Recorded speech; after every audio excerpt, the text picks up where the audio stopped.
ఒకరేమో షట్టు మడత పెడతామని అంటారు, మరొకరేమో కుర్చీ మడత పెడతామని అంటారు. సీఎం జగన్ చంద్రబాబు మధ్య ఈ రోజు పేలిన డైలాగులివి. ఇక స్లీవ్స్ మడచాల్సిన సమయం వచ్చింది.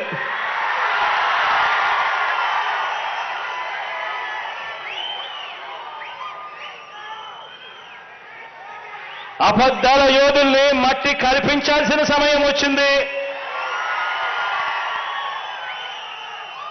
మీ మీదకు పదను పెట్టి మంచి చేస్తున్న ప్రభుత్వానికి అండగా నిలబడాల్సిన సమయం వచ్చింది. చొక్కా చేతులు మడత పెట్టే సమయం వచ్చింది.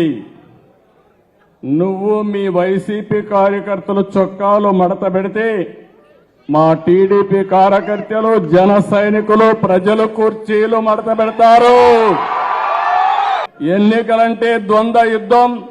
చొక్కాలు చేతులు కుర్చీలు మడత పెట్టడం కొట్టుకోవడానికి కాదు. కబద్దార్ జాగ్రత్తగా ఉండమని మరొక్కసారి సభ ద్వారా హెచ్చరిస్తున్నా.